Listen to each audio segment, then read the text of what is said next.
Hari ni saya balik kampung. On the way tu saya singgah dekat R&R Pagoh. Cadang nak beli kari pap. Kat sini ada jual kari pap saiz besar. Harga dia RM2.5. So saya beli dua lah. Ingat nak rasa macam mana kari pap saiz besar ni.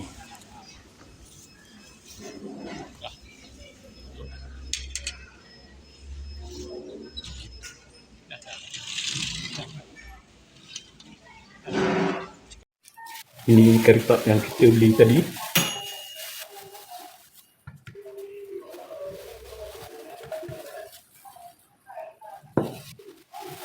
Kita nak tengok bahagian dalam dan kita nak rasa lah.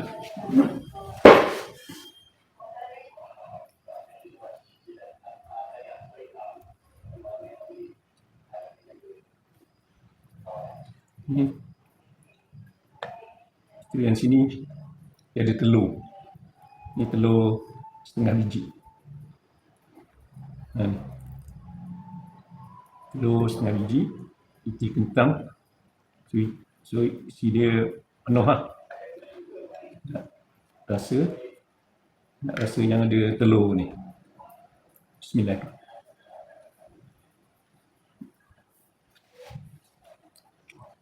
Sedap. Kombinasi telur dan kentang masak kari. Kari pap ni sedap kan? Ini dia tak clean dengan tangan lah. Dia lepas dia gunakan alat tu. So kita tengok sini dia lebar sikit. Kita nak try buat sendiri kari pap besar yang dalam dia ada inti telur setengah biji. Dan kita letakkan juga inti kentang hidung dia. So kita try nak buat.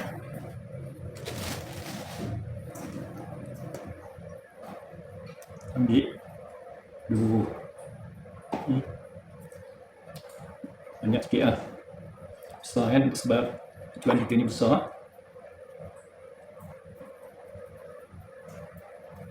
Besar ni kita canai kan.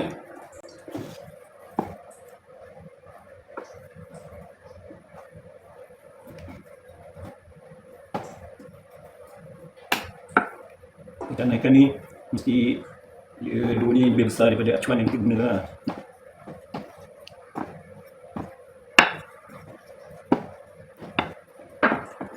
Tengok. Okey. Ikan tu kita dah sama saiz. Kita letakkan atas acuan dia. Lebih sikit sini. Lepas tu kita ni telur yang kita nak gunakan. Kita letakkan telur kat sini. Dan kita letakkan di kentang kat sini. Sekeliling dia lah.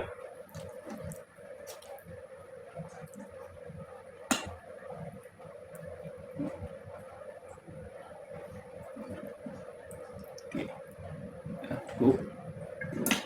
Tu supaya dia tak terbuka masa goreng. Kita letakkan macam tepung yang kita letak air lah sini. Dia jadi macam gam lah. Sebelum masa goreng tu nanti insyaAllah dia tak terbuka lah.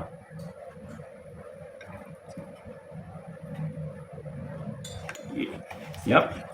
Kita tutupkan lah. Bismillah. Dan tu.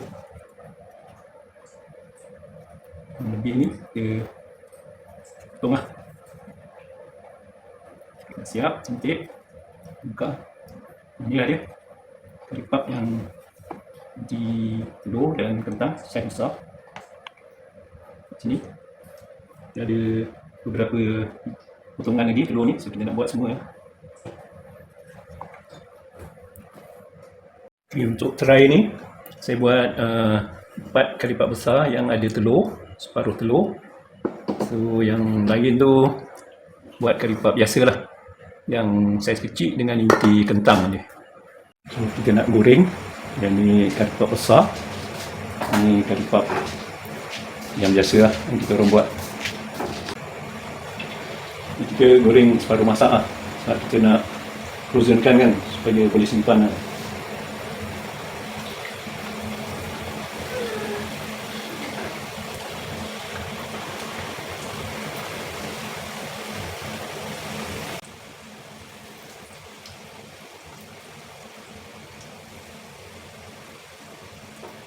Sebab angkat lah, sebab dia dah kuning.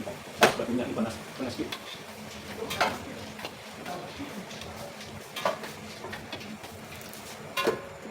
Ni, siap. Goreng yang kecil lah.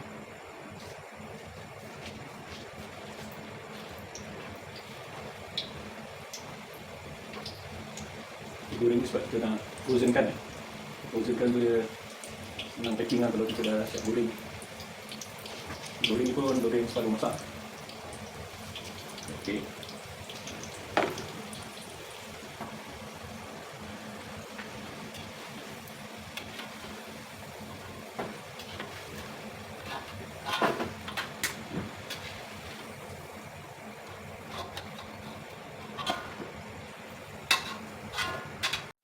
Ini curry puff besar yang kita dah pack.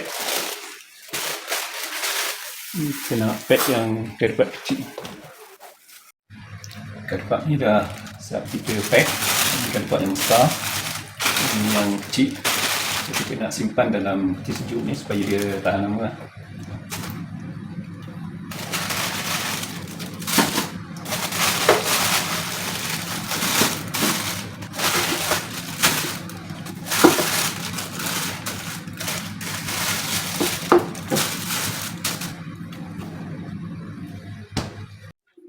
Saya nak panaskan curry puff yang saya buat ni, nak rasa dia punya hasil dia.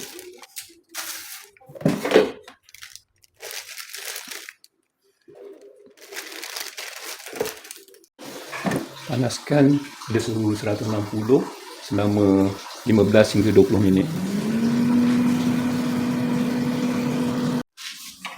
Curry puff ni dah masak. Angkat, kita sejukkan dulu.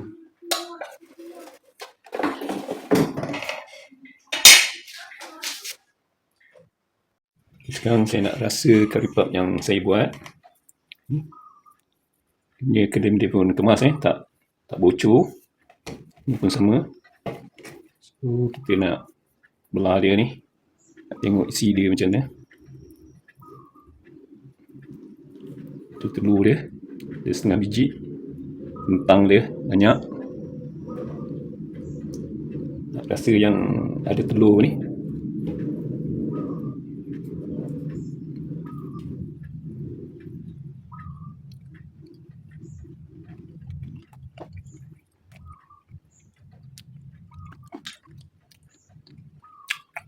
Sedap. Tapi tak sama dengan curry puff yang beli dekat R&R lah.